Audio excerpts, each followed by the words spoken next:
Vamos a comenzar, dado que se cumple la regla esencial del quórum que rigen estos actos, que es comprobar que de los que estamos no falta ninguno.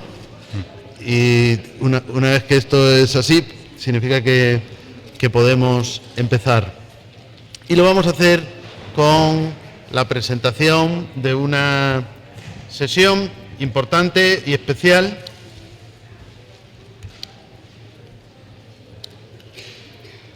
Buenos días.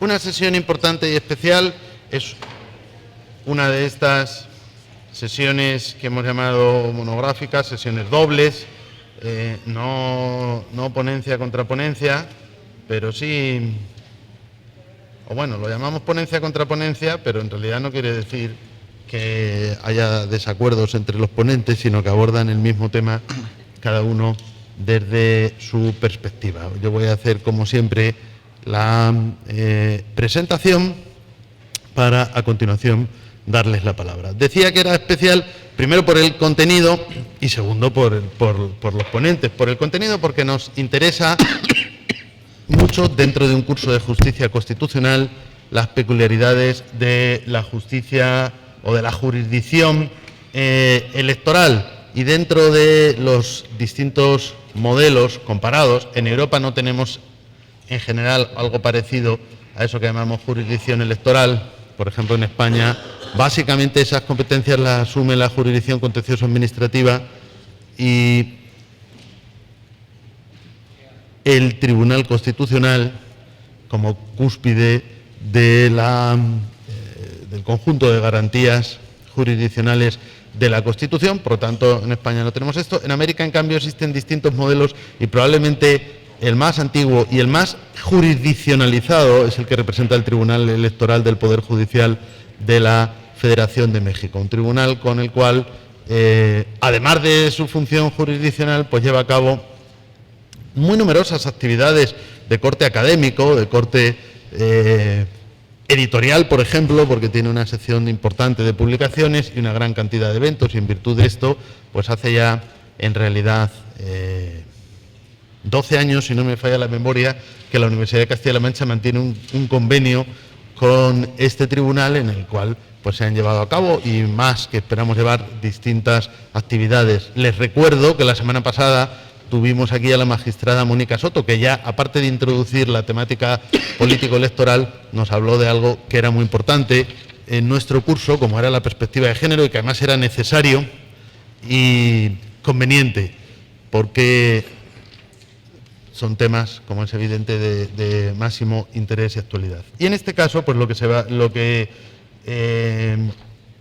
va a consistir la sesión, pues es en un análisis de ese tipo de garantías jurisdiccionales del proceso electoral. Pero les he dicho que también la sesión era muy especial por los ponentes, porque los ponentes, a mi derecha, a la izquierda de ustedes, está el magistrado Felipe de la Mata Pizaña, que es magistrado de la Sala Superior del Tribunal Electoral del Poder Judicial de la Federación. Como hay muchos mexicanos, entienden perfectamente la estructura, y los que no son mexicanos, pues entienden que el calificativo superior para una sala quiere decir que es la que está encima, es decir, en la cúspide del sistema del Tribunal Electoral del Poder Judicial de la Federación, que a su vez está en la cúspide del sistema de garantías, porque los tribunales, porque los estados, las entidades federativas, también tienen, al menos de momento, sus propios órganos jurisdiccionales de garantía electoral. Bien, pues en esta sala superior, dos de los magistrados van a pasar por aquí. Ya estuvo la magistrada Mónica Arali Soto y, en este caso, el magistrado Felipe de la Mata.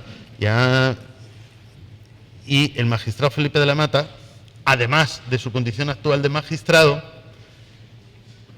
lleva una larga trayectoria de estudios, publicaciones en el ámbito académico en materia electoral, desde hace muchos años, pero no solo en materia electoral, porque él ha escrito ampliamente en materia civil, en derecho de familia y en muchas otras cuestiones. Y en su larga trayectoria también como jurista, pues ha desempeñado diversos puestos, muchas veces o durante muchos años en la propia jurisdicción electoral, pero también en otros aspectos y en el ejercicio y la notaría, etcétera, etcétera. Por lo tanto, una carrera muy dilatada. Y a mi izquierda, la doctora Wendy Jarquín Orozco, que en este momento es presentada como profesora investigadora de la Escuela Judicial del Tribunal Electoral de México. Pero esto es en este momento, porque si fuera hace año y medio, pues la presentaríamos como profesora del área de Derecho Constitucional de la Universidad de Castilla-La Mancha, que lo ha sido o lo fue durante casi una década. Ustedes pueden comprender, por explicarlo de una manera sintética, que lo que sucede es que tenía la cláusula de rescisión un poquito baja y entonces pues ha sido muy fácilmente fichada por el Tribunal Electoral y al menos por de momento allí está en México, aunque, como digo, pues no solo procede de esta universidad y de esta área de conocimiento del derecho constitucional, sino que pues ha estado aquí muchos años, aquí hizo su doctorado y además ha sido durante varios años coordinadora de esta especialidad, de la especialidad en justicia constitucional que llevamos a cabo en el mes de julio. Y el profesor y magistrado Felipe de la Mata también defendió su tesis doctoral en esta Universidad de Castilla-La Mancha. Y se da la circunstancia de que yo he sido el director de esas dos tesis doctorales. Entonces, ustedes podrán comprender la especialidad de la situación y la gran satisfacción que me produce hoy presentarles a ambos en esta sesión en la que supongo que van a debatir y sin duda alguna nos van a ilustrar sobre esta circunstancia. El profesor Felipe de la Mata, es verdad que cuando vino aquí a defender su tesis, pues tenía una trayectoria ya dilatada de publicaciones, pero pues vino aquí sencillamente como doctorando. Realizó los cursos, realizó varias estancias, realizó su tesis, aunque hay que reconocer que escribe bastante, porque mi labor como director básicamente consistió en decir no es necesario una tesis tan sumamente compleja y extensa, sino que se puede adaptar a los formatos habituales, pero como digo, pues cumplió todos y cada uno de los requisitos. En el caso de la profesora Wendy Jarquín, puedo decir, si no, pues que ella me corrija, que se ha formado aquí. Ya venía como se dice, asesora de la Sala Constitucional del Tribunal Supremo de Nicaragua, que es su país. Por eso a Wendy le decimos que aquí tenemos una persona de Nicaragua, ¿verdad? Y por ahí en la foto tenemos la bandera, bueno, no tenemos ninguna persona de Nicaragua, claro que sí. Claro que sí, ¿cómo que no? ¿Cómo que no? Si tengo yo la lista de nacionalidades. Claro que sí, tenemos una persona de Nicaragua.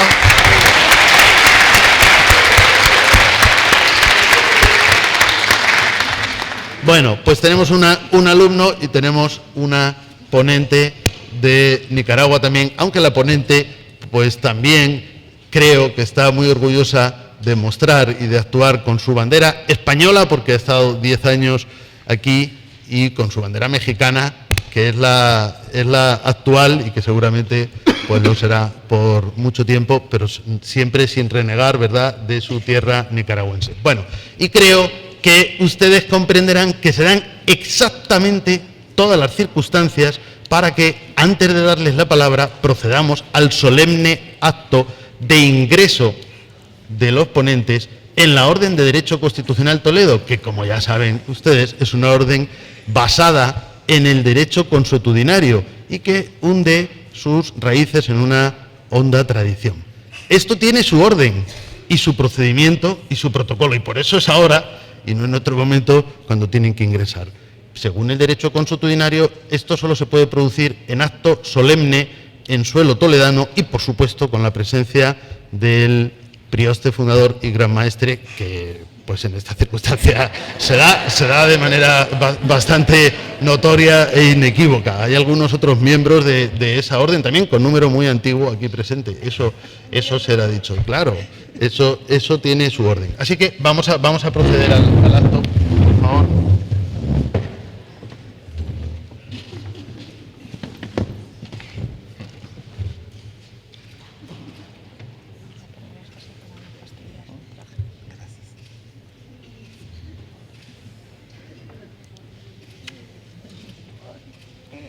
Bueno. Lo dejamos así, y no discretamente posible, Ahorita lo sacamos. No se puede. Estos está ojales cerrado. son muy... Sí. Y me da miedo romperlo. Aquí me lo pongo. Gracias, profesor. ¿Esa de la mexicana? Claro, Muy bien. Y a continuación tiene la palabra el magistrado Felipe de la Mata. Gracias, profesor. Yo solamente ahorita haré uso de la voz para agradecer al profesor la invitación para estar en Toledo. La verdad es que cuando siempre regreso a Toledo, porque he regresado muchas veces, y siempre regreso con el corazón en la mano. La verdad es que Toledo nos deja a todos los que lo visitamos, pues una sensación, pues justamente de estar en nuestra casa del otro lado del Atlántico. Y además, todavía recuerdo, pues hace ya más de una década, cuando además de llegar a Toledo solo, llegué pues al área de Derecho Constitucional y me acordaba justamente, yo creo que el profesor pensó que yo estaba loco, porque fue así: hola, ¿qué tal? ¿Cómo estás? Sí, yo soy un mexicano que viene a estudiar el doctorado. Qué bien, yo soy el profesor, el que era profesor titular en esa época, todavía no era catedrático. Y entonces le digo: oiga, y yo quiero que me dirija la tesis. Y me dijo: bueno, pero hay que conocernos, ¿no?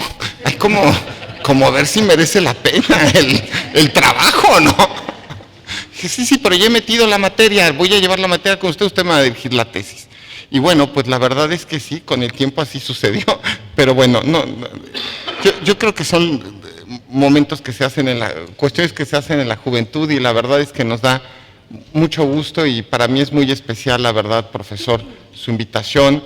De verdad es que además hemos podido generar, pues efectivamente, algunas cuestiones padres que hemos logrado justamente concluir en el Tribunal Electoral, y bueno, pues estamos muy contentos de estar aquí en Toledo con usted, y bueno, y con todos los profesores del área, y también con algunos compañeros del Tribunal Electoral, ¿no? En fin, yo hasta aquí lo dejaría y le pasaría la voz a la doctora Jarquín.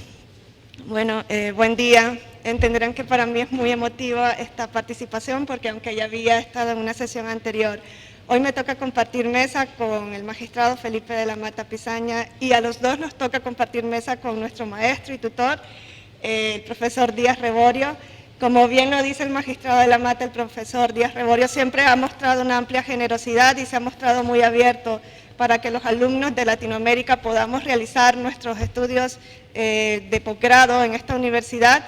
El magistrado Felipe de la Mata vino y se lo dijo directamente que quería que le dirigiese la tesis doctoral. Yo le envié un correo electrónico a una persona desconocida pidiendo información sobre un doctorado que se impartía, no me di cuenta, en Tijuana y no en Castilla-La Mancha, y el profesor durante 5 años consecutivos me apoyó hasta que pude venir a realizar mi tesis en una estancia de 3 meses que se convirtieron en 10 años en esta hermosa ciudad y en esta ilustre facultad. Entonces, para mí sí es realmente un acto muy emotivo, porque hoy pues nos toca compartir esta mesa y para hablar de un tema que, como ya dijo el profesor Díaz Reborio, no es una ponencia contra ponencia, sino que va a ser una conferencia compartida, diría yo, como tocar una pieza del piano a 4 manos, o una conferencia a la limón, como dice el magistrado Felipe de la Mata, sobre un tema que hemos discutido en algunos de nuestros diálogos académicos y que versa sobre si realmente existe en México un tribunal electoral que es un tribunal protector de los derechos humanos. Y por la naturaleza de este tribunal electoral es que se hace un poco raro decir que un tribunal de esta índole se haya convertido en un tribunal protector de derechos humanos, en el sentido de que el Tribunal Electoral mexicano es un tribunal constitucional sui generis que ha ido atravesando una serie de etapas que van desde no haber tenido facultades de control constitucional a haber tenido unas facultades medias, hasta finalmente haber visto reconocida una facultad de inaplicación de leyes al caso concreto, que vamos a ver que en algunos asuntos se ha convertido o ha tenido el efecto de una inconstitucionalidad erga omnes. Sabemos que cuando se inaplica una ley a un caso concreto, el efecto es inter partes, Pero en algunos asuntos esto en México se ha abierto a que a través de esta aplicación se haya expulsado prácticamente, de facto, la norma del ordenamiento jurídico. Los alumnos mexicanos, que son 57 en este curso, habrán tenido noticias de esa sentencia del Tribunal Electoral en el que se abre la posibilidad al voto de las personas en prisión preventiva, y pues ahí, cuando se inaplicó la ley al caso concreto, se produjo de facto unos efectos generales de inconstitucionalidad. Y es en esta fase final en la que se le reconoce o habilita al Tribunal Electoral la facultad de llevar a cabo el control de inconstitucionalidad, cuando podemos decir que este tribunal se ha ido convirtiendo en un tribunal protector de los derechos humanos. Ahora, para poder analizar si efectivamente se cumple esta hipótesis, debemos partir de un estudio del marco general del control de constitucionalidad en México. Y así, los alumnos mexicanos no me dejarán mentir, sabemos que la premisa en cuanto al control de constitucionalidad en México es que en ese país se sigue un modelo mixto. Y así hasta la reforma constitucional del año 1994 podemos decir que lo que existía en México era un control difuso, y yo lo llamo control difuso a la mexicana, aunque la mayor parte de la doctrina dice que lo que existía es un control concentrado o semiconcentrado. Ya les explicaré por qué yo digo que no es un control concentrado, sino un control difuso a la mexicana. Sucede que hasta esta reforma, la revisión de la constitucionalidad de las leyes en México solo se podía llevar a cabo para el caso concreto a través del juicio de amparo que ya tuvimos la ocasión de estudiar, por parte de órganos del Poder Judicial de la Federación y no de un tribunal ad hoc, como es un tribunal constitucional, con los efectos que ya sabemos de la sentencia declaratoria de inconstitucionalidad interpartes que se conservan hasta después de la reforma del año 2011. Entonces, es un control difuso porque los tribunales constitucionales son los que efectivamente llevan a cabo el control concentrado. En México eso no ha sucedido así.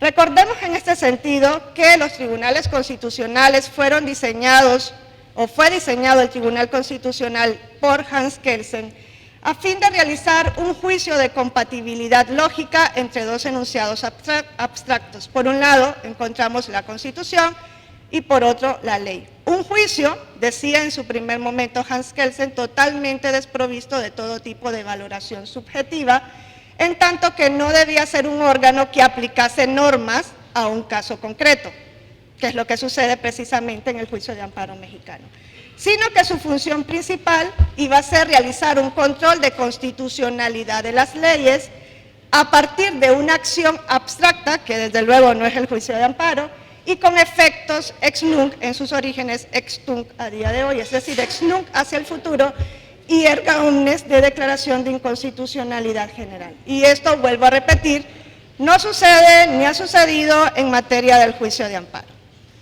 Si bien es cierto, la función de los tribunales constitucionales ha evolucionado con el paso del tiempo, y hoy día encontramos que ya no es un legislador negativo, sino que podríamos decir que se han convertido prácticamente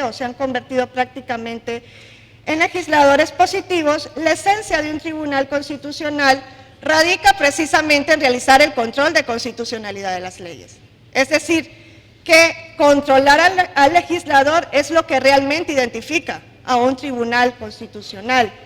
Y si bien la mayoría de los tribunales constitucionales europeos y del otro lado del océano, en América, han asumido la función de tutela de derechos, proteger derechos en el caso concreto no es una función que forma parte de la esencia de un tribunal constitucional. Y en este caso, pues encontramos algunos tribunales constitucionales que no tienen competencia en materia de tutela de derechos, como la Corte Constitucional Italiana.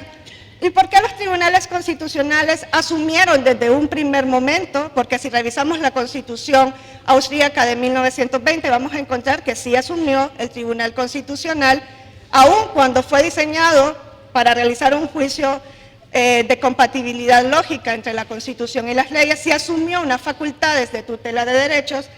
Esto se hizo como producto de una reminiscencia histórica, pues en Europa, que es donde surge este modelo concentrado, la tutela de los derechos constitucionales desde mediados del siglo XIX, y así pueden revisar la Constitución helvética en 1847 o las leyes fundamentales constitucionales de Austria de 1867, la función de tutela de los derechos constitucionales se ha encontrado siempre concentrada en un tribunal superior. A mediados del siglo XIX no existía un tribunal constitucional, pero sí existía una función de tutela de derechos constitucionales, y eso es algo llamativo porque prácticamente surge a la vez del amparo mexicano, que es de 1841, y esa tutela se concentraba ante los tribunales superiores, llámese Tribunal del Imperio, Tribunal del Reich o Tribunal Superior en Suiza. Entonces, como producto de esta reminiscencia histórica, es que los tribunales constitucionales han ido asumiendo una facultad de protección de derechos, hasta el punto de que hoy día no podríamos asumir quizá la existencia de un tribunal constitucional sin que pueda realizar ese control. Por tanto, fue hasta la reforma constitucional de 1994 cuando en México se introdujo un nuevo elemento al sistema, y este nuevo elemento fue la acción de inconstitucionalidad, ahora sí, siguiendo las pautas del modelo de control concentrado. ¿Qué quiere decir eso? Que la acción de inconstitucionalidad, al igual que los recursos de inconstitucionalidad, son un control abstracto o se produce a través de un control abstracto que no requiere la aplicación de la ley a un caso concreto, ni requiere que exista un particular directamente agraviado, que lo lleva a cabo, ¿quién? La Suprema Corte de Justicia de la Nación como órgano ad hoc, y que en su caso los efectos de una sentencia de inconstitucionalidad van a ser generales, de expulsión de la norma del ordenamiento jurídico. Es por tanto a partir de 1994 cuando en México surge el modelo mixto de control de constitucionalidad, y es a partir de ese momento que convive el control concentrado a través de la acción de inconstitucionalidad y el control a través del juicio de amparo, que vuelvo y repito, es un control difuso a la mexicana, porque en México no existe el precedente vinculante que sí existe en los Estados Unidos de América como un elemento unificador, y porque más allá de ello, el control difuso a través del juicio de amparo se lleva a cabo a través de un proceso específico, a través de una acción, no a través de una excepción, y esa acción es de naturaleza de tutela de derechos, esa acción es el juicio de amparo. Entonces es un control difuso a la mexicana. Y en este repaso encontramos que la Suprema Corte de Justicia de la Nación dio un golpe de timón en la sentencia dictada en el expediente Varios 912, en España dicen diagonal 2010, en México dirían creo barra 2010. Al revés. Ah, no, perdón. Entonces ya es que ya hablo tantas cosas y ahora es mexicano, es castellano, ya no sé ni qué. 912 diagonal, que es lo que diagonal 2010, al ampliar el control difuso hacia los tribunales locales. O sea, el control de constitucionalidad solo lo podía llevar a cabo a través del juicio de amparo el Poder Judicial de la Federación. A través de esta sentencia se amplía el control difuso hacia los tribunales locales. En otras palabras, se le reconoce a los tribunales locales una facultad jurisdiccional para que puedan inaplicar una ley que sea contraria no solo a la Constitución, sino también a los tratados internacionales sobre derechos humanos.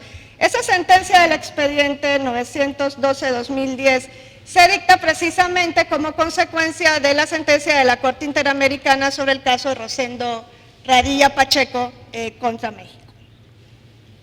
Entonces, a partir de esta se le reconoce jurisdicción constitucional a los tribunales locales.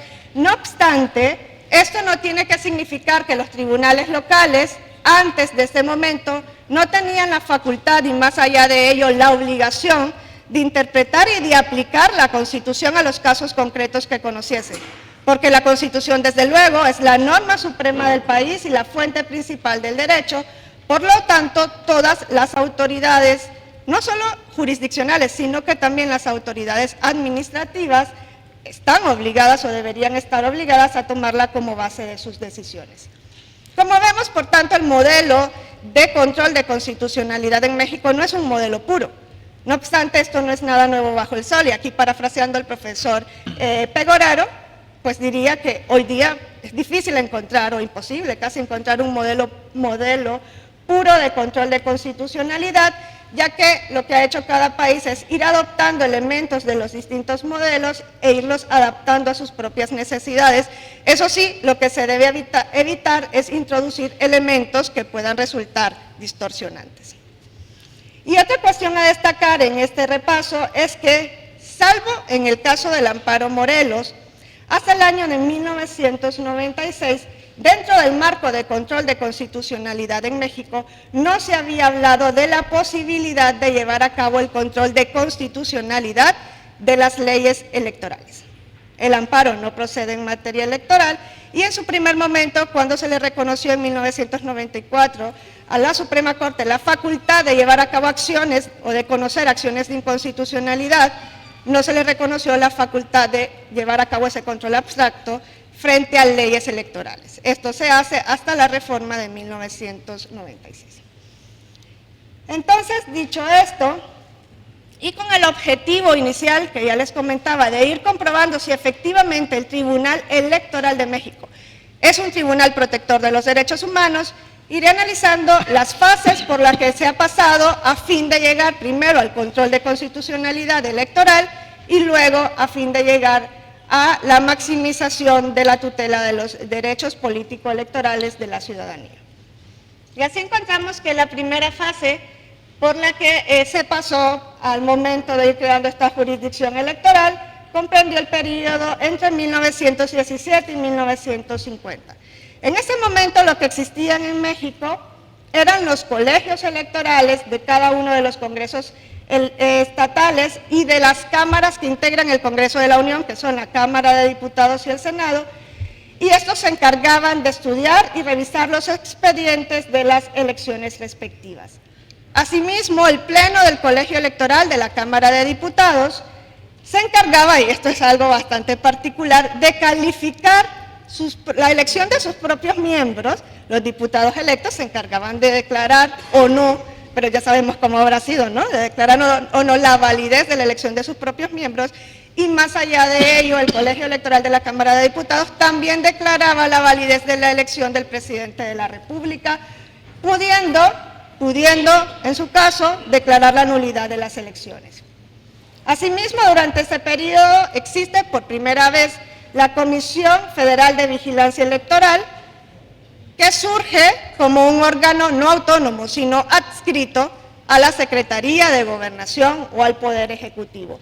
Esta Comisión Federal de Vigilancia Electoral era la encargada de coordinar y de vigilar la organización de las elecciones federales, y estaba adscrita al Poder Ejecutivo, que en ese momento estaba liderado por el Partido Revolucionario Institucional. Por otro lado, también se le reconoció a la Suprema Corte de Justicia de la Nación la facultad de investigar la posible vulneración del derecho al voto a la especie del ejercicio de un ombudsman. No obstante, esta facultad la podía ejercer la Suprema Corte siempre y cuando fuese a instancia de los otros dos poderes del Estado, y no era una facultad obligatoria ni de solicitarla ni de llevarla a cabo. Podemos decir que en ningún caso se llevó a cabo una investigación por violación del derecho al voto. Pasando a la siguiente fase, comprendida en el periodo entre 1951 y 1986, encontramos que en esta etapa existió una Comisión Federal Electoral que viene a sustituir a la Comisión Federal de Vigilancia Electoral y que sigue estando adscrita a la Secretaría de Gobernación, léase al Poder Ejecutivo. Aquí en 1977 en México se dictó una importante ley, que es la Ley de Organizaciones Políticas y Procesos Electorales, en sus siglas la LOPE, como parte de la reforma política que permitió la transición de un sistema de partido hegemónico hacia un sistema pluripartidista. Esta ley es sumamente importante porque a partir de ella, entre otras cosas, se permitió el registro a organizaciones políticas que habían permanecido en la clandestinidad, entre ellas el Partido Comunista. Se abrió la posibilidad de tener tiempo en radio y televisión a diversas fuerzas políticas distintas al partido hegemónico, y también se aumentó a 100 el número de diputados de representación proporcional. Los alumnos mexicanos sabrán que hay dos fórmulas mediante las cuales se integra la Cámara de Diputados del Congreso de la Unión de México. Una de ellas son los diputados de representación proporcional que se insertaron en el sistema a partir de la reforma de 1963, de la reforma constitucional de 1963, con el nombre de diputados de partido, para permitir que se tuviese en la Cámara de Diputados una representación de partidos minoritarios diferentes al Partido Revolucionario Institucional.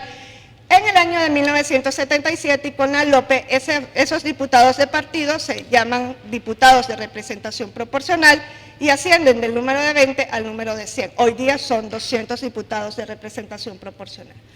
Además, en este periodo se creó el recurso de reclamación ante la Suprema Corte de Justicia de la Nación contra las decisiones de la Comisión Federal Electoral, que era la que se encargaba de organizar las elecciones, pero valga decir que las decisiones que adoptaba la Suprema Corte en estos casos no eran definitivas porque siempre podían ser revisadas por los colegios electorales, que son los que calificaban la validez de las elecciones, o sea, y que estaban adscritas al Poder Ejecutivo.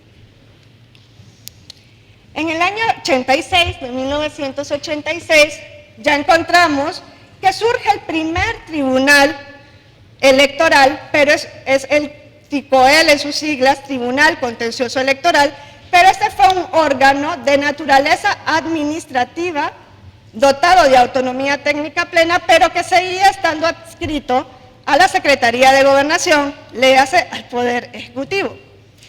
Este tribunal llevaba a cabo un control de legalidad de los procesos electorales, no de constitucionalidad. Aún no se habla de esa facultad de control de constitucionalidad, sino que era un tribunal administrativo al estilo francés que llevaba a cabo control de legalidad. Si bien podía anular casillas, este tribunal no podía declarar la nulidad de una elección y sus resoluciones no tenían carácter definitivo porque siempre podían ser revisadas por los colegios electorales, que formaban parte, que son los que calificaban las elecciones.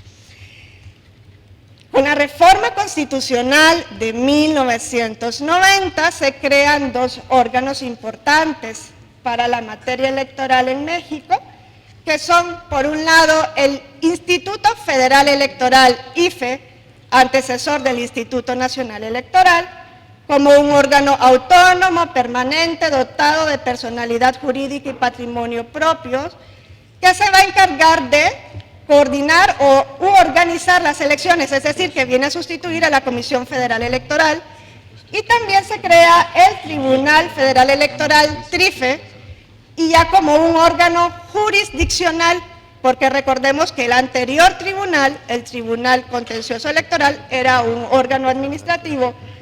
Este TRIFE, hoy día siguen llamando al tribunal de esta manera, TRIFE, pero ya no tiene esa denominación. Este Tribunal Federal Electoral aún no formaba parte del Poder Judicial de la Federación, pero sí ya era un tribunal de naturaleza jurisdiccional. Este tribunal se conformaba por una sala central compuesta por 5 magistrados que funcionaba de manera permanente y 4 salas regionales que tenían un carácter temporal. Este tribunal seguía teniendo funciones de control de legalidad de los procesos electorales. Aún no hablamos en 1990 de la posibilidad de llevar a cabo un control de constitucionalidad. Calificaba las elecciones, pero sus decisiones podían ser revisadas por las 2/3 partes de los miembros del colegio electoral de la Cámara de Diputados. Aunque nunca se revisaron, pero existía esa posibilidad. Como podemos observar, el camino para la construcción de un tribunal electoral fuerte en México ya se había empezado a andar. Y con la reforma constitucional de 1993, el Tribunal Federal Electoral, o TRIFE, se convierte en la máxima autoridad en materia electoral y así lo señala expresamente la Constitución. Y de esta reforma quisiera destacar 2 elementos.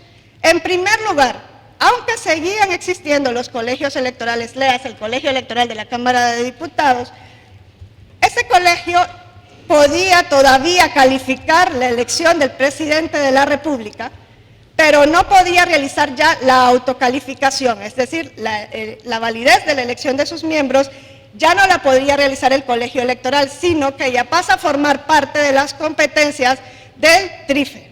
Y así, la elección parlamentaria de 1994 fue la primera elección que fue calificada por un tribunal federal. Y por otro lado, en esta reforma de 1993 aún no sigue existiendo, no se le sigue reconociendo al Tribunal Electoral la facultad de llevar a cabo un control de constitucionalidad. Como podemos ver, en esta etapa se produjo un progreso en el fortalecimiento del Tribunal Electoral, que pasó de ser un tribunal administrativo, el TRICOEL, a ser un tribunal jurisdiccional supeditado a los colegios electorales, el TRIFE, en su primera etapa de 1990, a ser ya finalmente un tribunal autónomo de control de legalidad, no de constitucionalidad, que ya no depende de los colegios electorales.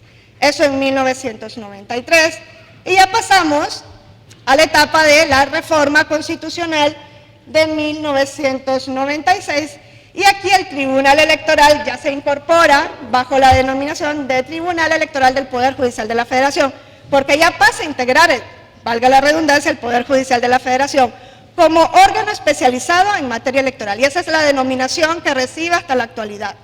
Ya no es Tribunal Federal Electoral, claro, es más corto que decir Tribunal Electoral del Poder Judicial de la Federación. En esta reforma se adquiere la configuración que aún se sigue actualmente del Tribunal Electoral. Como decía ya el profesor Díaz Reborio, este está integrado por una sala superior que está compuesta por 7 magistrados, dentro de los cuales tenemos hoy día el honor de tener al magistrado Felipe de la Mata Pizaña, que son elegidos, al igual que los ministros de la Suprema Corte de Justicia de la Nación, por una mayoría de 2/3 de la Cámara del Senado. La diferencia es que no es a propuesta del Ejecutivo Federal, sino a propuesta de los ministros de la Suprema Corte de Justicia de la Nación. A partir de la reforma de 1996, la calificación de todas las elecciones ya tiene una naturaleza jurisdiccional. Ya no hay colegios electorales que califiquen la validez de la elección presidencial, sino que la calificación de la validez de la elección presidencial y de la validez de la elección de diputados y senadores forma parte de la competencia del Tribunal Electoral, y además la Sala Superior de este tribunal es la encargada de realizar el cómputo final de la elección del presidente de la República y es la encargada de la declaración de validez de presidente electo. Otro importante dato de esta reforma constitucional de 1996 es que a partir de ella se introdujeron determinados mecanismos a partir de los cuales el Tribunal Electoral podía llevar a cabo un control de constitucionalidad de los actos y decisiones electorales. Actos y decisiones, no leyes. Dentro de esos instrumentos encontramos el juicio de revisión constitucional federal, a partir del cual el Tribunal Electoral puede revisar las sentencias firmes emitidas por órganos jurisdiccionales locales. Encontramos el juicio para la protección de los derechos político-electorales del ciudadano, de la ciudadanía, el JDC, y encontramos los recursos de reconsideración, entre otros. A partir de esta reforma, las salas regionales que integran el Tribunal Electoral pasan a ser 5, no 4 como en la reforma anterior, que aún funcionan de manera temporal, no es sino hasta 2007 cuando estas salas ya pasan a ejercer sus funciones de manera permanente. Y otro dato importante es que a partir de esta reforma es que se reconoció a la Suprema Corte de Justicia de la Nación la competencia para llevar a cabo el control de constitucionalidad abstracto a través de la acción de inconstitucionalidad de las leyes electorales, tanto federales como locales. Entonces, es a partir de 1996 cuando podemos hablar realmente de que surge la facultad de controlar la constitucionalidad, en este caso, de las leyes, pero como parte de las funciones de la Suprema Corte a través de la acción de inconstitucionalidad. Encontramos, por tanto, que a partir de esta reforma existían 2 tipos de control. Por un lado, el control de las leyes electorales que llevaría a cabo la Suprema Corte de Justicia de la Nación y por otro lado, el control de los actos y decisiones electorales que iba a llevar a cabo el Tribunal Electoral del Poder Judicial de la Federación. Lo que no estaba claro en esta reforma es qué iba a suceder cuando el Tribunal Electoral, al momento de examinar los actos y decisiones electorales, encontrase que la ley que había servido como base para dictar o emitir esos actos tenía visos de inconstitucionalidad. porque esa competencia no le había sido reconocida expresamente por la Constitución. Y aquí el tribunal tenía dos caminos a elegir. Uno, llevar a cabo el examen de inconstitucionalidad de esas leyes, o dos, no llevar a cabo el examen. Desde luego, decidió seguir el primer camino, y el Tribunal Constitucional, desde 1996, y vamos a ver que hasta el año 2002, llevó a cabo un control de constitucionalidad de las leyes que habían servido como base para el acto concreto de decisión judicial, de decisión electoral que estuviese analizando, aun cuando para ello no tenía una habilitación constitucional. Lo hizo con base en la jurisprudencia 5/99 de rubro Tribunal Electoral del Poder Judicial de la Federación. Tiene facultades para determinar la inaplicabilidad de leyes secundarias cuando éstas se opongan a las disposiciones constitucionales. Era algo bastante paradójico el que se le reconociese la facultad de controlar actos, pero no la facultad de controlar las leyes que habían servido como base para esos actos. Y así llegamos a la contradicción de tesis 2/2000, en que la Suprema Corte de Justicia de la Nación decidió que el Tribunal Electoral no podía controlar la constitucionalidad de las leyes en un caso concreto porque no estaba habilitado por la Constitución, y que la única que podía llevar a cabo el control de constitucionalidad abstracto de las leyes electorales era la Suprema Corte de Justicia de la Nación. Ante esto, y el magistrado de la Mata no me dejará mentir porque pues él ya estaba en el Tribunal Electoral, ¿qué decidió el Tribunal Electoral del Poder Judicial de la Federación? Decidió seguir asumiendo el control de constitucionalidad por otra vía. La Suprema Corte dijo, no puede seguir inaplicando leyes electorales para el caso concreto porque no está habilitado. Entonces decidió realizar ese control de constitucionalidad a través de la interpretación conforme. Y aquí pues le cedería la palabra al magistrado de la Mata porque hay algunos ejemplos importantes en los que el Tribunal Electoral, a través de la vía de la interpretación conforme, que es una vía de control de constitucionalidad también, decidió seguir realizando ese control de leyes. Bueno, como... No, si no ha acabado.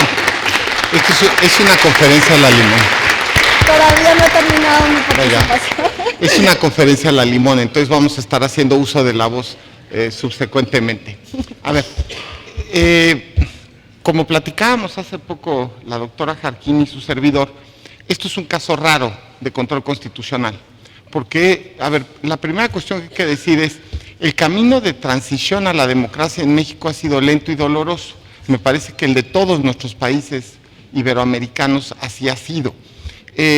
Ha ido pasando de un sistema cerrado a un sistema abierto, pues ojalá pudiéramos decir que desde hace muchas décadas, pero más bien han sido pocas.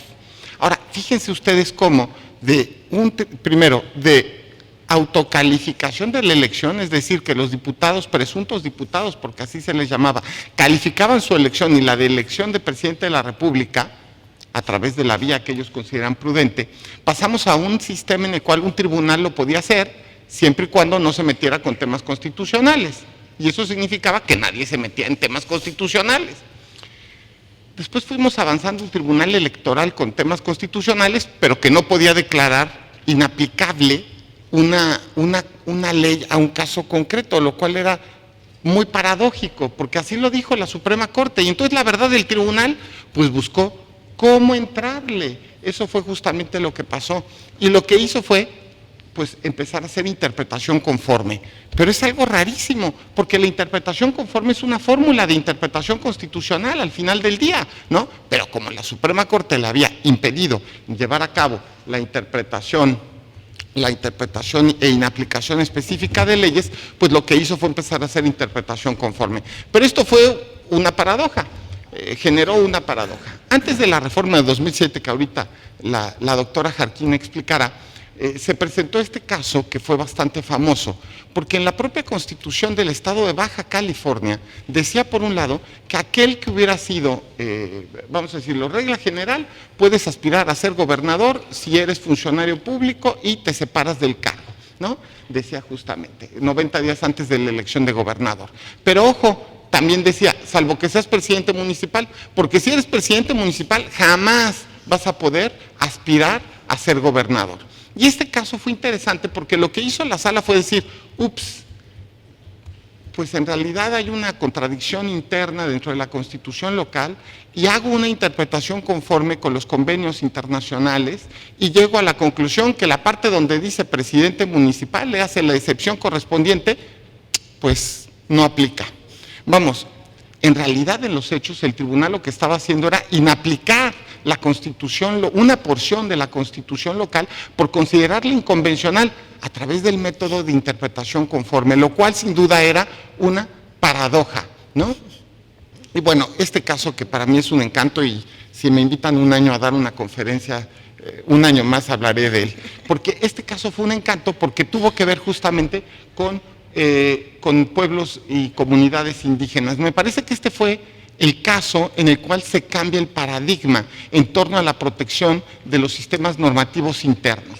Es decir, a partir de ahí, el tribunal estableció que que podía romperse el principio dispositivo en materia electoral de manera total. Es decir, el tribunal se volvía, vamos a decir, el intérprete o el protector de los derechos de los pueblos y comunidades indígenas. ¿Por qué? A ver, este caso fue así. Se presentó una hojita, era una hojita así, blanca, firmada por unos miembros de la comunidad de Tanetse, en Oaxaca, diciendo, no han habido elecciones en los últimos 3 años. Y eso era todo. Una firmita y lo que acabo de decir. Y entonces la pregunta que se hacía el tribunal era, ¿dónde están los agravios? Claro, había suplencia del agravio, pero cuando hubiera agravio.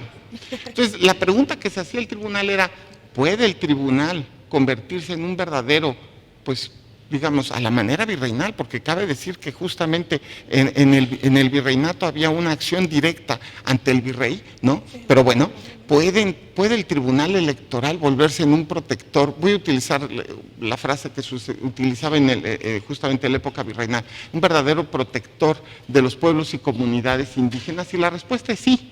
Es decir, dijo, hay suplencia total del agravio. Donde no hay agravio, el tribunal tiene que verificar si hay o no violación constitucional a los derechos de la comunidad.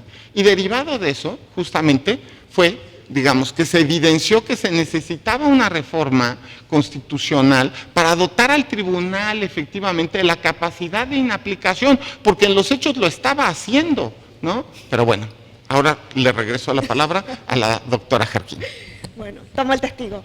En el año 2007, por tanto, se llevó a cabo esta reforma constitucional a partir de la cual se habilita expresamente al Tribunal Electoral en el artículo 99 para inaplicar leyes electorales inconstitucionales. Como podemos ver, fue en esta reforma que finalmente se concretó la facultad de control de constitucionalidad como competencia del Tribunal Electoral.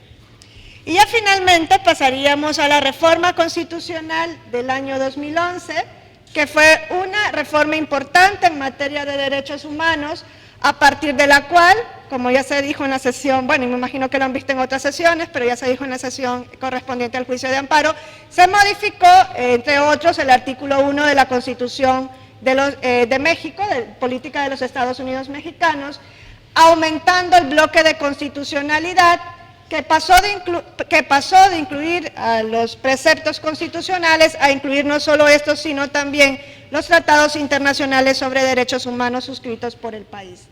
En esta etapa es que entendemos que se terminó de consolidar el control de constitucionalidad con aplicación del caso Radilla Pacheco a la materia electoral. Ya les había dicho que a partir de la sentencia dictada en el expediente 912/2010 se había ampliado el control difuso para que todos los órganos judiciales locales pudiesen inaplicar una norma que fuese contraria a la Constitución y a los tratados internacionales, pues en la materia electoral también se aplicó esta sentencia a fin de reconocer la competencia de los órganos jurisdiccionales locales para que estos pudiesen inaplicar también normas que fuesen contrarios no solo a la Constitución, sino a la Convención, y estamos hablando de la materia electoral. Y así encontramos la tesis 4/2014 de rubro órganos jurisdiccionales electorales locales pueden inaplicar normas jurídicas estatales contrarias a la Constitución política de los Estados Unidos mexicanos y a los tratados internacionales. Desde luego, los órganos jurisdiccionales locales pueden realizar el control de constitucionalidad. La duda que queda es qué pasa entonces con las autoridades administrativas locales, le hacen los organismos públicos locales electorales, OPLES. ¿Pueden estos llevar a cabo, magistrada, también ese control de constitucionalidad? Claro, también habrá que hacer una conferencia de ese tema. Lo que pasa, claro, es que, a ver, la respuesta tendría que ser no. Es decir, ya la Suprema Corte de Justicia de la Nación ha establecido que los órganos administrativos no pueden hacer control de constitucionalidad y convencionalidad. Sin embargo, en los hechos, los órganos administrativos electorales sí que han analizado temas que tienen que ver con control de constitucionalidad y convencionalidad. A ver, primero, en materia electoral, por ejemplo, los estatutos de los partidos tienen que ser analizados, si son nacionales los partidos, por el INE, y si son locales, por el organismo público local, le hace el Instituto Electoral Local, al que desde aquí voy a llamar OPLE, ¿no? Y en su caso, se autoriza la constitucionalidad de los estatutos, declaración de principios y documentos básicos correspondientes, lo cual significa que pareciera que en materia electoral los órganos administrativos de suyo sí que pueden hacer una fórmula de control constitucional. Pero además hay algo más. Las autoridades locales, la Sala Superior ha reconocido que puede haber, esto es a mi juicio bastante interesante, acciones afirmativas a cargo de los OPLES. Es decir, el OPLE se da cuenta que hay un problema respecto a la distribución, vamos a decirlo, de algún derecho humano, la forma en la cual se ha ponderado inclusive constitucional o legalmente, o en algún caso inclusive una omisión total de regulación, y entonces lo que hace la OPLE es emitir un acuerdo con una acción afirmativa a favor de un grupo en situación de desventaja, con lo cual se nota además que la OPLE pues pasa a tener facultades eminentemente de control constitucional, es decir, pareciera que en el sistema electoral mexicano las autoridades electorales administrativas pueden tener facultades de control constitucional, lo cual es algo, sin duda, a mi juicio, exótico, digamos así, o tropical. Exacto. Muy bien. Ahora, la verdad es que la reforma de 2014, ¿cuántas reformas electorales hay, verdad? Y ahorita estamos cocinando otra en el país, nos encantan.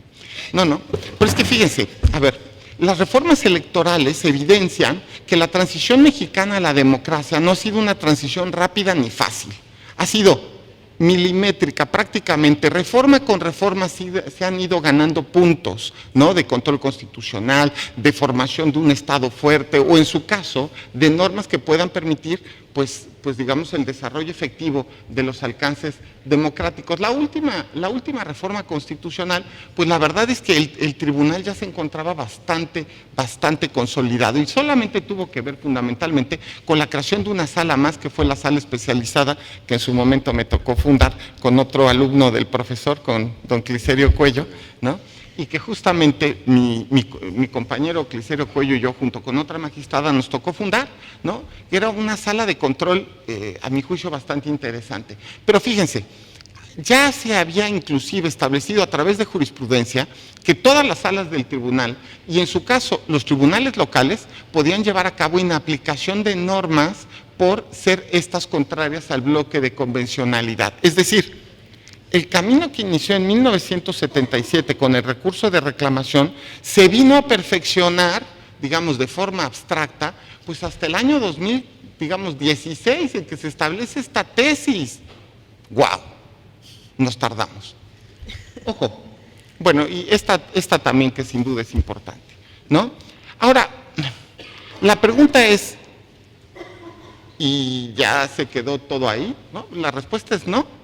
A ver, ha pasado algo que también yo llamaría tropical o exótico, que es, a ver, si bien pareciera que el Tribunal Electoral no tiene facultades de control de la legislación más allá del acto de resolución, el Tribunal Electoral ha interpretado que tiene facultades al final del día, después de eso, digamos, de dotar de efectos generales a sus sentencias cuando se traten de personas que se encuentran en el mismo supuesto. No es efecto general, pero se parece mucho. Es decir, si protegemos a un indígena, vamos a decir, lo que se encuentra en un determinado supuesto, protegemos a todos los indígenas que se encuentren en ese supuesto y con una sentencia basta. Claro, esto es sin duda pues, lo más parecido a un control en abstracto. Entonces pareciera que se ha abierto una nueva vertiente de control constitucional electoral y que podría llamarse pues justamente justicia electoral protectora de derechos humanos, es decir, donde el tribunal se autoadjudica la posibilidad de proteger los derechos de los electores mexicanos más allá de sus, más allá de sus características especiales, creando un sistema electoral en el cual se considera, en su caso, la circunstancia particular de cada uno de los ciudadanos mexicanos. Claro, al tribunal además le ayuda la circunstancia de ser la última instancia en materia electoral. Es decir, nuestras sentencias no son revisadas por la Suprema Corte ni por nadie que no sea la Corte Interamericana de Derechos Humanos. Sin embargo, la Corte Interamericana hasta el momento no ha modificado ninguna de nuestras sentencias. Bien, ahora, si existe entonces este sistema protector, pues lo tengo que demostrar, ¿no? Y trataré de ser breve porque a lo mejor trataré de ser breve, ¿no? Bueno, a ver, voy a hablar de algunos casos que se han dado en los 2 últimos años donde se nota que el tribunal es un tribunal activo de protección de derechos humanos y que a partir de un caso se hace una fórmula de protección a todo un grupo social, ¿de acuerdo? A ver, este caso fue bastante interesante porque por alguna razón que no entiendo, la Constitución mexicana tiene una serie de nacionalismos decimonónicos, ¿no? Por ejemplo, hay cuestiones que tienen que ver, voy a decir cuestiones absurdas, ¿no? O creo que pueden ser absurdas. Por ejemplo, para ser letrado del Poder Judicial Federal tienes que ser mexicano por nacimiento. Discriminación. A ver, puede ser discriminatoria, eso lo platicaremos después. Para ser diputado federal tienes que ser mexicano por nacimiento. No entiendo por qué. A ver, sin embargo, si la limitación se encuentra en la Constitución, le hace el segundo caso, es difícil que el Tribunal Electoral pueda, pues, sin aplicar la Constitución. Eso será interesante que un día podamos preguntarnos eso, pero por el momento pareciera que no, ¿no? Cuando está en la ley, como fue el primer supuesto, sí que el tribunal puede entrar al análisis del caso. Pero, por ejemplo, en México estaba prohibido que los mexicanos por naturalización formaran parte de las mesas de casilla. No recuerdo ahorita, ¿cómo se dice en España mesa de casilla? La receptora del voto. La mesa electoral. Mesa electoral. ¿Por qué no puede un mexicano por naturalización ser parte de la mesa electoral? Es que no lo entiendo, me doy a entender. No lo entiendo ahorita y no lo entendí cuando voté esta sentencia. Entonces, en un asunto específico, la sala dijo, eso es inconstitucional. Pero a partir de ahí se modificaron los acuerdos dictados por el Instituto Nacional Electoral y todos los ciudadanos mexicanos por naturalización pudieron formar parte de las mesas directivas de casilla o mesas electorales en español de España, digamos así. Este caso también fue interesante, porque nos llegó un mexicano que tenía 2 nacionalidades, un mexicano con, vamos a decir así, un mexicano que tenía 2 nacionalidades, pero que era mexicano por nacimiento, ¿no? Solo que su mamá era colombiana. Entonces la pregunta que nos decía era, ¿por qué la ley electoral me discrimina para participar en las convocatorias para integrar los institutos electorales locales? La Sala Superior lo que hizo fue inaplicar al caso concreto la correspondiente discriminación, digamos, que se encontraba en la ley local, en la ley federal, perdón, pero a partir de ahí las convocatorias subsecuentes del INE ya no consideraron específicamente este requisito que se consideró discriminatorio. Ahora, justamente, además en una fórmula digamos así, activa de protección de derechos, también el tribunal ha protegido los derechos de las personas, digamos, para el conocimiento de las sentencias. Y si bien no se encuentra regulado en la ley una fórmula específica de notificación a las personas que no tienen el uso completo de la vista, o total de la vista en su caso, que sufren algún tipo de discapacidad visual por ceguera, pues entonces lo que el tribunal ha hecho es crear justamente la fórmula de notificación a personas con discapacidad visual a través de la lectura de la sentencia, digamos, de una síntesis de su sentencia. Y además generó formatos braille de resumen de sentencia, pues a fin de que la persona con debilidad visual pudiera notificarse efectivamente de lo que se le estaba llevando a cabo. Sin duda, este asunto fue muy interesante, porque además tuvimos una atención la magistrada Soto, que estuvo aquí la semana pasada, y algunos de los magistrados de la sala. Y lo digo así porque era un caso de un diputado local, al cual, digamos, en la primera instancia ante el tribunal local, lo nombran diputado local. Pasa a la sala regional federal, y la sala regional federal lo que hace es decir, ups, ¿sabes? Después de ver tu caso, como era diputado de RP, me doy cuenta que hay una desproporción de hombres y mujeres en el Congreso local. Y entonces pasó a revocarle su constancia de presunto diputado y decirle, voy a poner una mujer más, pues para que sean 15 y 15 los diputados del Congreso local. Entonces, pues así habrá paridad en el Congreso.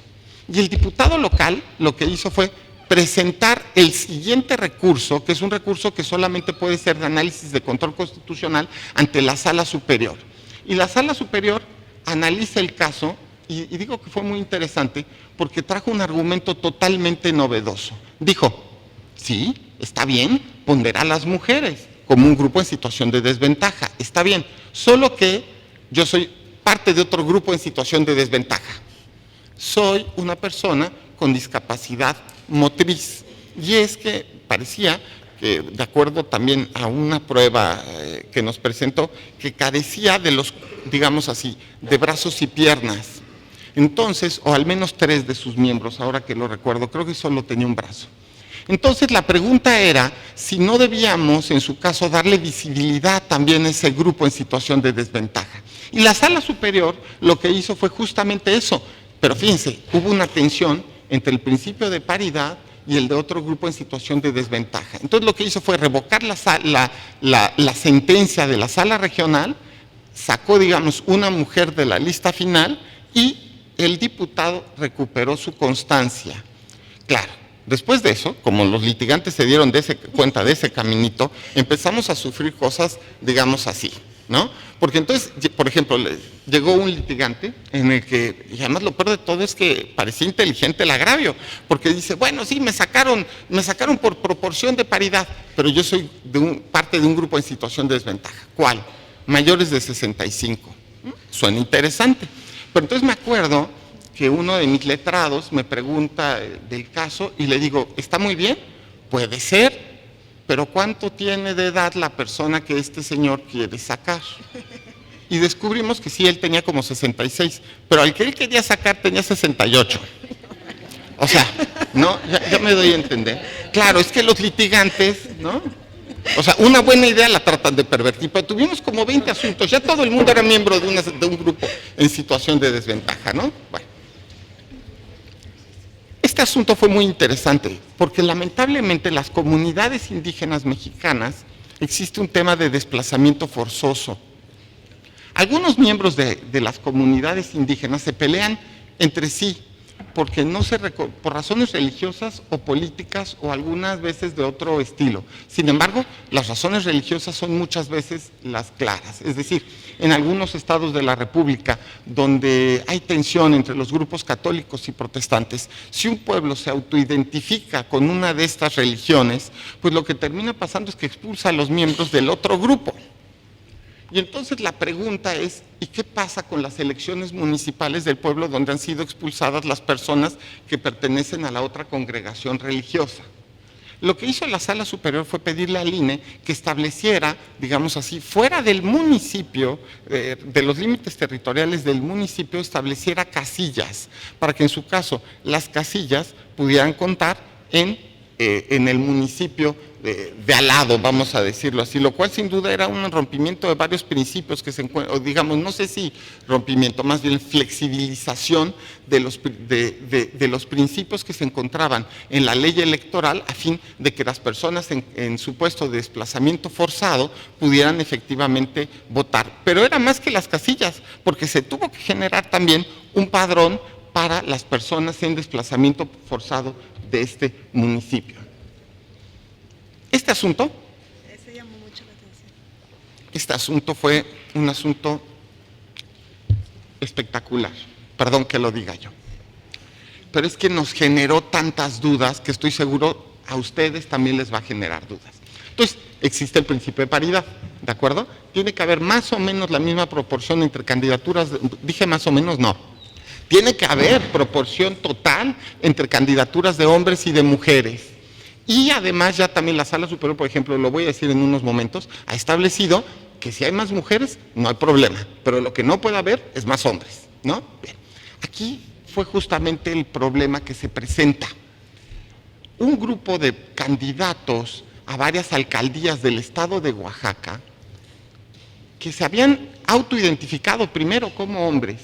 En el momento que el instituto local le dice, perdona, pero tu partido no está siguiendo el principio de paridad y niega el registro de las candidaturas, después de la negativa de registro, se autoadscriben como mujeres transgénero. Lo cual hizo que la sala empezara a tener que definir varias cuestiones. La primera es, las mujeres transgénero deben ser computadas para efectos de paridad en el lugar de mujeres, como se dice en el lenguaje cisgénero. La segunda, tiene que exigirse a la mujer transgénero que presente algún tipo de documentación que acredite que es mujer transgénero, y en su caso, ¿cuál? Bueno, la verdad es que nos la pasamos discutiendo un buen rato y estuvo padrísimo porque me parece que esta sentencia se volvió paradigmática. La primera cuestión que se estableció fue, las mujeres transgénero son mujeres y tienen que ser, digamos, computadas en el lugar de mujeres. Mujer es trans o cis, ¿no? Primer punto. Segundo, ¿y con qué documentación hay que acreditarlo? Había alguna posición minoritaria en la Sala Superior que decía, no, hay que exigirles pues, que cambien su acta de nacimiento. En su caso, que sí, ya la Suprema Corte ha dicho que esto es viable, entonces que lleguen con su acta de nacimiento cambiada, porque si no se pueden generar fraudes a la ley.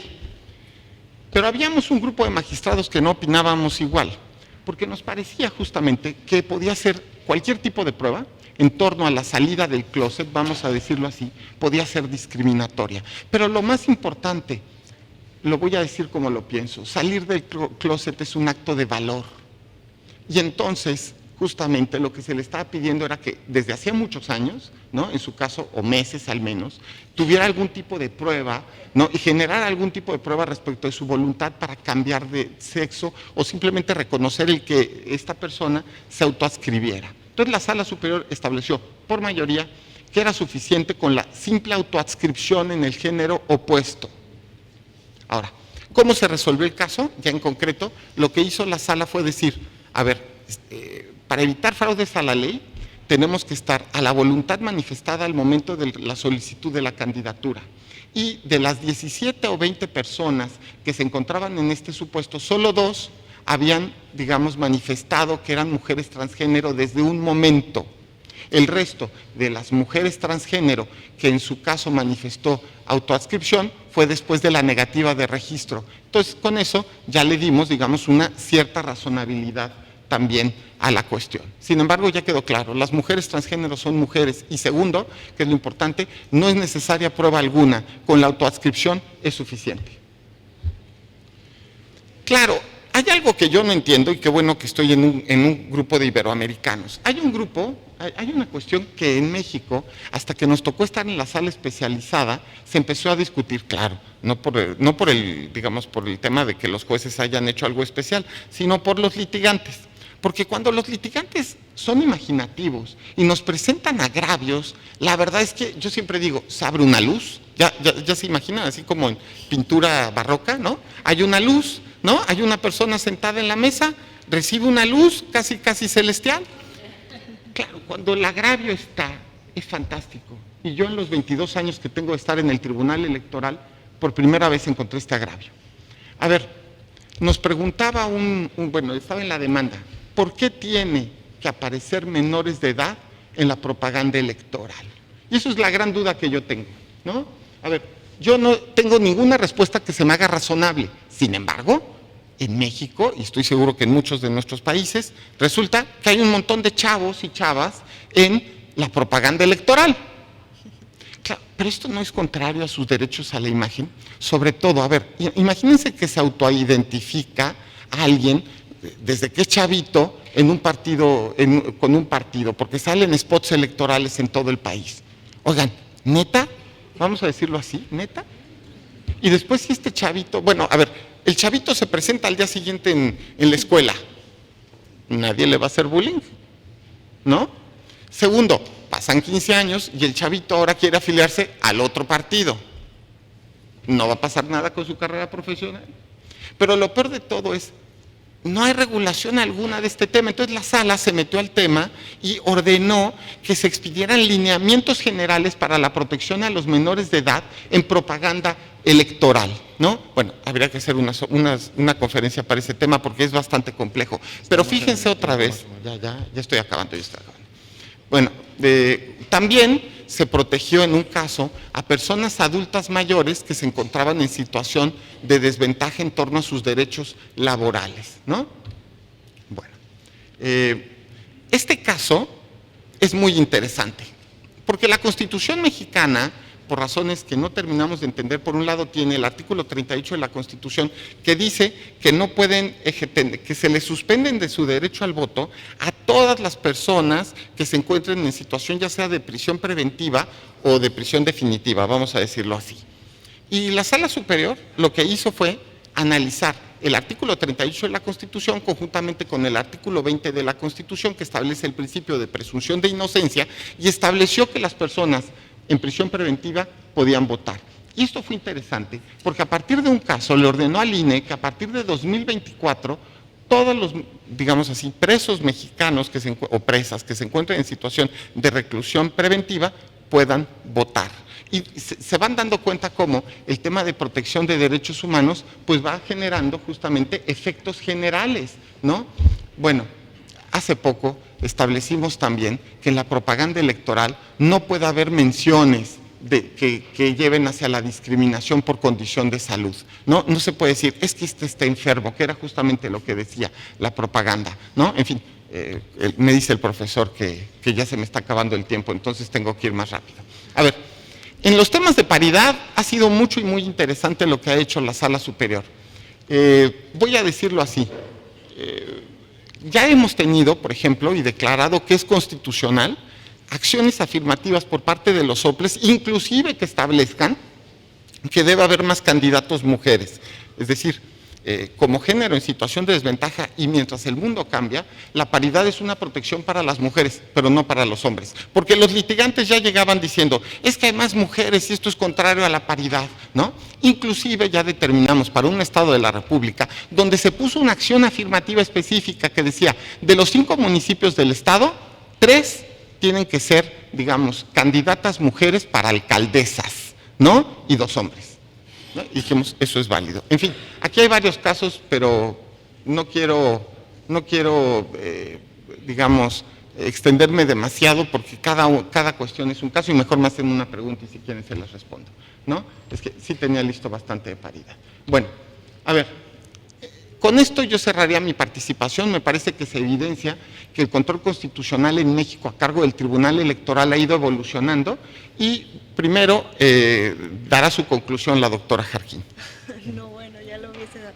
Bueno, finalmente, como vemos, el camino ha sido largo pero fructífero. Al final el Tribunal Electoral se ha consolidado como un tribunal constitucional y más allá de ello como un tribunal protector de derechos políticos electorales.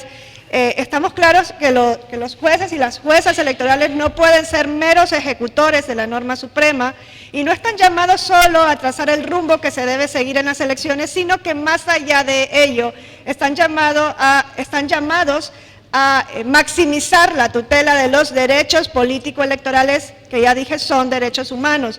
Y esto es lo que ha hecho el Tribunal Electoral del Poder Judicial de la Federación, que como vimos, a partir de la participación del magistrado Felipe de la Mata, ha venido construyendo una línea jurisprudencial maximizadora de los derechos político-electorales que ha permitido tender puentes hacia una constitución dinámica y progresiva y más allá de ello hacia la construcción de nuevos paradigmas constitucionales que es interesante estudiarlos en profundidad y que los invito a hacerlo para poder llevarlo a cabo también en vuestros países. Sí, y yo diría también que se nota que el esfuerzo de crear fórmulas de control constitucional pues en México, en su caso, ha sido relativamente lento, pero sí que ha sido efectivo, en el sentido de que de pasar de un tribunal administrativo dependiente de la Secretaría de Gobernación, lo cual es algo que todavía no puedo creer que alguna vez haya existido, hemos pasado a un tribunal autónomo donde no nada más se hace control de actos y resoluciones electorales, sino que a través de él y a través de un papel activo de los jueces se puede hacer una mejor sociedad, una mejor democracia, a través de sentencias que, pues yo diría, sin miedo pueden tener los efectos correspondientes. Un dato que les va a parecer interesante y que evidencia esto. Las sentencias electorales en México se cumplen al 100%, totalmente. Nunca ha habido una sentencia electoral de las miles que se han emitido, por ejemplo, el año pasado se emitieron 20,000, ¿de acuerdo? De las 20,000 nunca ha habido un incumplimiento. ¿Por qué? ¿Y por qué en el amparo, si hay incumplimientos, sin embargo, por ejemplo, la Constitución establece que en el amparo puede la Suprema Corte correr a aquel funcionario que incumpla la sentencia de amparo, ¿no? Sin embargo, si hay incumplimiento de sentencias de amparo y no la hay en la parte electoral. Bueno, la razón creo que mucho tiene que ver con, pues con la actitud de los jueces electorales, que dicen, y ya se ha pasado, ok, cumple, y si no cumples, no te preocupes, yo me sustituyo en tus facultades y paso a efectuar los actos que tú no quieres cumplir. Y hemos tenido bastantes casos de, por ejemplo, gobernadores de algunos estados de la República que no querían soltar, digamos así, los recursos para una OPLE o para un tribunal local para que pudieran llevar a cabo su elección, porque era la forma de controlar a los institutos locales o tribunales locales. Y lo que hizo la Sala Superior fue decir, gobernador, no te preocupes, si quieres, después del incidente de incumplimiento, sin embargo, si no cumples, voy a dar aviso, bueno, por supuesto, a tu Congreso para que te hagan juicio político, al Congreso Federal en su caso también, en su caso también nos iremos por la vía penal, pero hasta ahí el gobernador a lo mejor decía, ¿no? Pero viene la siguiente, y ahí se volvió súper efectiva, y daré aviso a la Cámara de Diputados Federal a efecto de que de tu partida presupuestal estatal te retengan el dinero de la OPLE y del tribunal local a fin de que inmediatamente le entreguen el dinero. Entonces tú dices, o se lo das tú o se lo da la Cámara de Diputados, pero el dinero lo va a tener. Y cumplieron. Hasta el momento los 3 gobernadores que han estado en esa situación han cumplido. En fin, se nota entonces que el papel de los jueces electorales tiene que ser activo, fundamentalmente a efecto de tener una democracia, digamos, real y sobre todo potente. En fin, yo siempre termino este tipo de conferencias invitándolos a que nos sigan en Twitter, a la doctora Jarquín y a su servidor. Y con eso daríamos por terminada esta conferencia.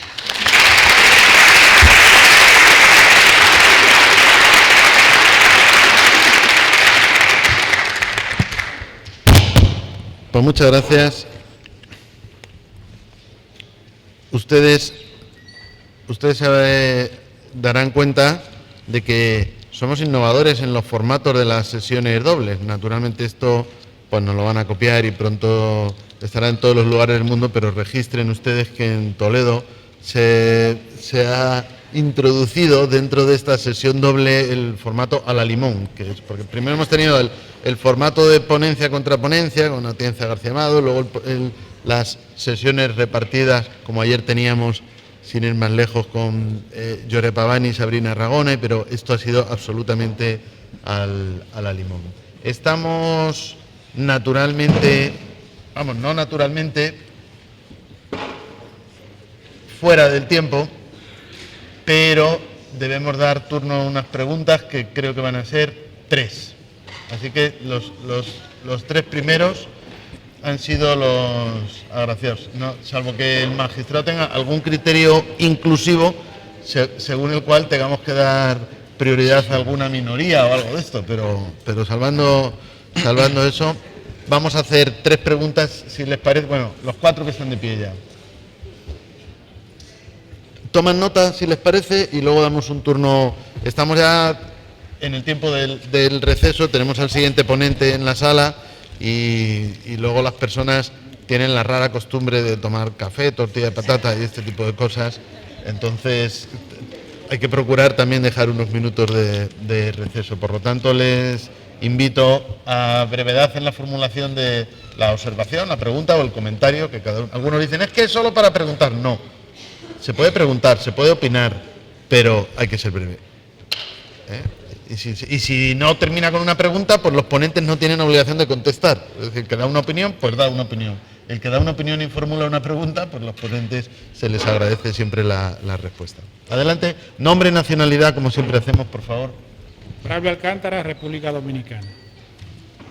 Mi pregunta va en el sentido siguiente respecto al asunto de género. Nuestras legislaciones actuales establecen que la lista o propuesta de candidatura no deben tener menos del 40% del sexo femenino, ni más del 60%, por supuesto, de hombres.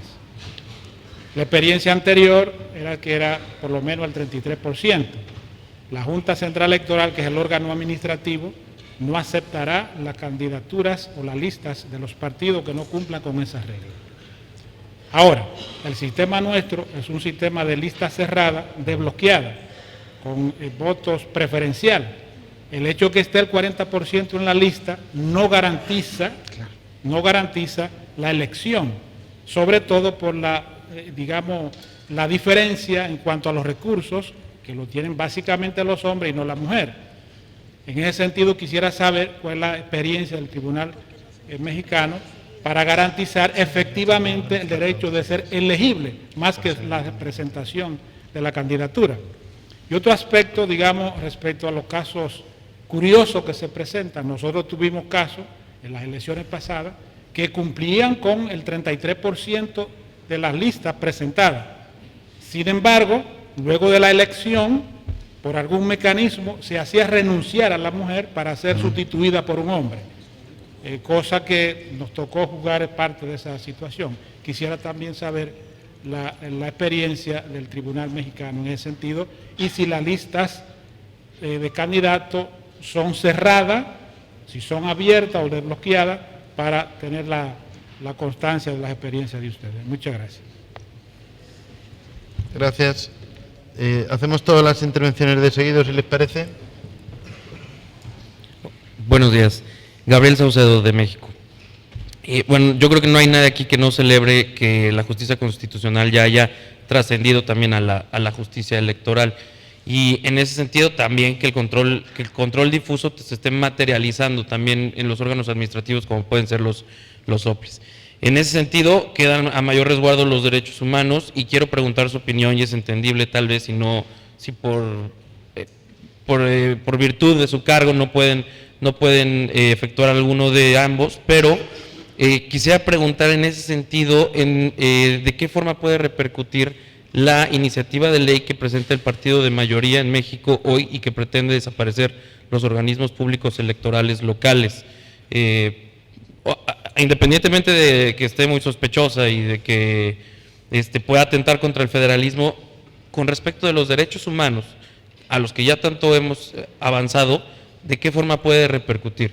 Y una segunda pregunta de volada nada más es, con respecto de la especialización o del fin que busca la especialización de la sala electoral, no sería pertinente que en lo que respecta a las acciones de inconstitucionalidad en materia electoral también fuera la sala especializada quien debiera resolverlas, porque por algo se creó y por algo se trata de establecer que se encuentra una supuesta misma jerarquía que la Suprema Corte, pero encontramos que la Corte es la que resuelve las acciones de inconstitucionalidad en materia electoral y que lo único que hace es pedirle una opinión a la sala superior en materia electoral. Entonces, en ese sentido, y puedo poner el ejemplo de lo que últimamente acaba de ocurrir en Baja California, creo que no habría nadie más calificado para resolver ese tipo de controversias o de circunstancias que la sala electoral. No sé, quisiera escuchar también su opinión al respecto. Gracias. Gracias. Última pregunta, entonces. Buenos días. Antonio Torres, México. Son dos aspectos, no sin antes agradecer los conceptos ofrecidos. Es un privilegio escuchar la calidad de los ponentes. El aspecto va en relación a lo que el compañero que me precedió comentó.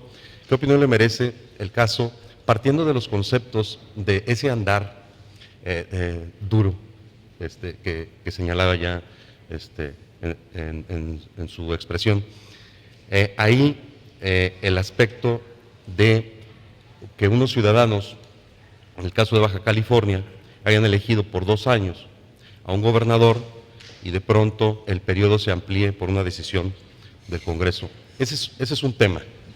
Y el otro tema, hay un aspecto como abogado electoral que de pronto en el sistema jurídico mexicano, y ahorita comentaba con algunos compañeros de otras nacionalidades, no he tenido la oportunidad de ver mucho en materia de derecho comparado el tema, pero no estamos ya obligados a replantearnos en el sistema jurídico mexicano que la Constitución establezca que tenemos un derecho a votar y ser votados a los 18 años, pero para ser diputado necesitamos 21 años, o para ser presidente de la República otra edad. Es decir, tenemos madurez para tomar una decisión de votar, pero no la tenemos para ser votados, ¿sí? No es el momento histórico para replantearnos ese tópico. ¿Sí? Gracias. Gracias. ¿Pueden intervenir los dos? Sí. En el, ¿Sí? Bueno, yo haré rápidamente. Claro, se ve que la magistrada Soto dejó ahora sí en el aire el tema de paridad, y lo voy a decir como lo pienso. A ver, hombres y mujeres somos la mitad del mundo. Yo lo que no entiendo es por qué históricamente los hombres han tenido mayores cargos de poder que las mujeres. No está bien, tenemos que darnos cuenta. Y es eso, es así de claro, es así de fácil. Yo tengo 2 hijas, yo creo que mis hijas puedan aspirar a ser, ¿por qué no?, la primera presidenta de la República, que puedan ser senadoras, gobernadoras, lo que quieran ser. Bajo esa ideología y ese criterio de razonabilidad es que deben hacerse, me parece, toda interpretación constitucional. Yo pienso, por ejemplo, que la fórmula 40-60 que pudiera haber en algún país, pues es obligatoria y es un mínimo, pero no necesariamente es un máximo. Es decir, 40% de mujeres, que es una especie de cuota, que en México no es así, ya las cuotas ya no existen, lo que hay es paridad total, ¿no? 40% digamos, y 60%, y yo pienso que un órgano podría exigir más a través de criterios generales. Ahora, el tema es, ¿y cómo conseguir que las mujeres sean las que efectivamente lleguen al ejercicio del cargo? Porque claro, ¿qué estaba pasando en México también? Que era, bueno, ya hay paridad total, está bien, hagamos la lista. ¿Y qué hacemos? Ponemos a las mujeres hasta abajo, ¿no? Es decir, si son 200 candidaturas, pues lo que hacemos es que las últimas 100 sean las mujeres. A ver, ya la Sala Superior también estableció que ese tipo de fraudes a la ley están prohibidos y que el acceso efectivo y real de las mujeres a las cuotas y a los cargos tiene que ser efectivo, justo, garantizado.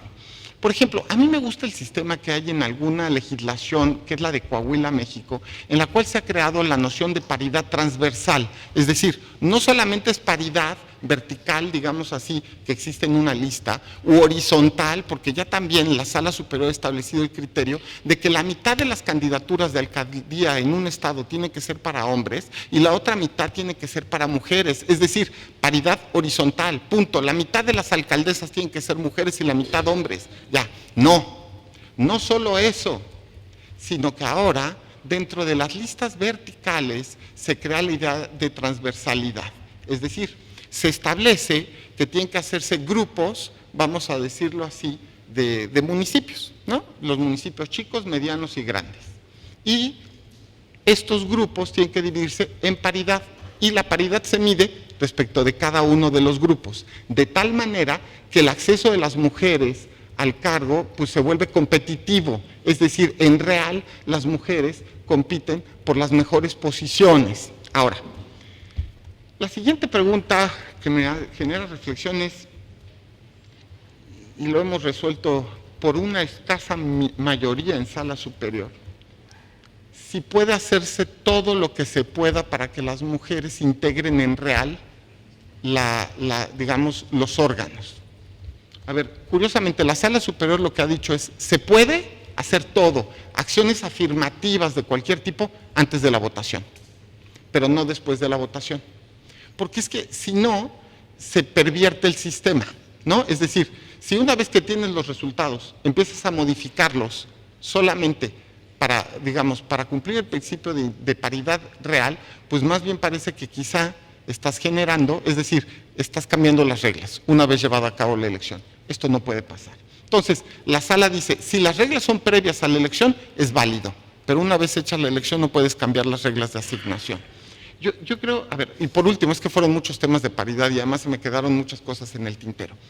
El caso de Antijuanitas, que seguro se los contó la magistrada Soto, claro, es que también seguro les dijo que nosotros ya no nos conformamos con el caso de Antijuanitas y que ahora existe, digamos, el Antijuanitas Plus, ¿no? Es decir, a ver, el caso Juanitas, que fue ignominioso, sin duda, fue el caso en el cual había mujeres propietarias y hombres suplentes, y las mujeres, después de rendir protesta, renunciaban al cargo y el hombre entraba. Se trataba de un fraude a la ley. Entonces la sala dijo, a ver, en el sistema de Antijuanitas los dos, propietario y suplente, tienen que ser hombre.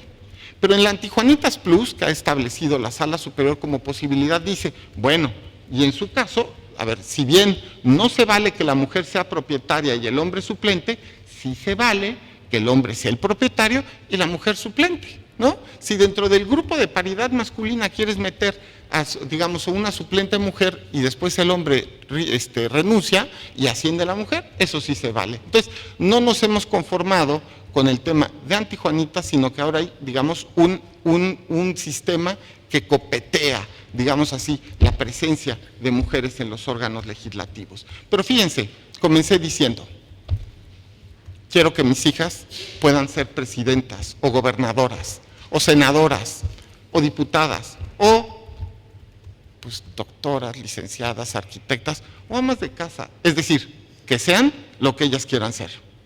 Y eso me parece que tiene que ser el fin de todas las personas, no solo de los tribunales, es un fin en sí mismo. Bueno, en fin, ya iba a dar una segunda conferencia del tema y seguro la magistrada Soto. En fin, no puedo pronunciarme directamente, creo que no sería prudente pronunciarme en torno a en su caso, desaparición de los soples. Yo, sin embargo, les recomiendo, tengo un artículo publicado en SDP Noticias, donde me invitaron a la Cámara de Diputados a presentar como algunas ideas de reforma electoral, y presenté puntualmente varias ideas. Los invito a que lean el artículo que presenté en SDP Noticias hace como un mes, me parece que puede ser interesante. Hay un problema que en los hechos está pasando también y que debe analizarse para la reforma electoral. Sí está habiendo contradicciones de criterios entre la Suprema Corte y el Tribunal Electoral. Claro, hay también prudencia de parte del tribunal para tratar de no entrar en contradicción de criterios con la Corte, entre otras razones, porque lo que sí dice la Constitución es que estas se resuelven por la Corte. Y para ser justos, la verdad es que son de resultado no tan claro, porque sí es verdad que la Corte ocasionalmente también ha dicho que el criterio del tribunal es el correcto, también es verdad, hay que decirlo, no siempre la Corte termina diciendo yo soy la que tiene la razón, ¿no? Pero sí buscar un fenómeno, una vía en la cual esto pueda evitarse, creo que sin duda sería interesante. A ver, lo de Baja California, yo solamente puedo decir lo que dije en dos asuntos que hemos nosotros votado respecto de esa temática. Nosotros en los asuntos en que votamos, pues anulamos, revocamos las sentencias del tribunal local, y digo sentencias porque fueron dos sucesivas, en que se ampliaba el periodo a 5 años. A nosotros nos parecía en su momento que no era el momento ya para impugnar ese plazo, es decir, no se podía antes de la elección establecer que el gobernador durara 5 años en lugar de 2, y eso fue lo que dijo la Sala Superior. Lo pueden checar, las dos sentencias se encuentran en internet, y sin duda tienen toda la razón. Tenemos que replantearnos el ejercicio de derechos, no nada más por edad, derechos en general. A ver, es que pareciera de verdad que no estamos preocupados por lo que pasa en nuestra sociedad. No solamente son los jóvenes, son los mayores, las personas que tienen algún tipo de discapacidad, los grupos en situación de desventaja. Yo sigo sin entender, a pesar de que porque la Constitución es muy clara, tuve que decir que los diputados federales no pueden ser mexicanos por naturalización, porque ya tuvimos el asunto, y el tema es que la Constitución es muy clara. Justo estoy ahorita dirigiendo una tesis de maestría donde estoy diciendo justamente que lo que no puedo es entender la Constitución, ¿no? Mi tesista justamente es una mexicana colombiana, ¿no? Y me dice, llegué a México a los 9 años, ya tengo 30, este es mi país, y tengo una representación, y diría, a mí me gustaría ser diputada, y dice algo más, dice, y si me vota la gente es porque me conoce y me tiene confianza. Pregunta, la Cámara de Diputados, que es la representante del pueblo, ¿por qué no permite a los mexicanos por naturalización? Al menos algunos. A ver, yo diría que a los que se pudiera, y si la gente los vota, pues significa que cree en ellos. Pero bueno, está bien, la Constitución es muy clara, pero en eso es una Constitución del siglo XIX, y se nota, ¿no? En fin, podría hablar del tema y podría meterme más y decir cosas que seguro van a ser interesantes, pero el profesor me empezaría a decir, ya, por favor, ¿no? En fin, yo lo que pienso es que el papel de las autoridades tiene que ser activo en la protección de derechos humanos y en el cumplimiento de la ley, ¿no? Y eso es lo que podría decir. La doctora Jarquín, no sé si quiera complementar algo. Ya.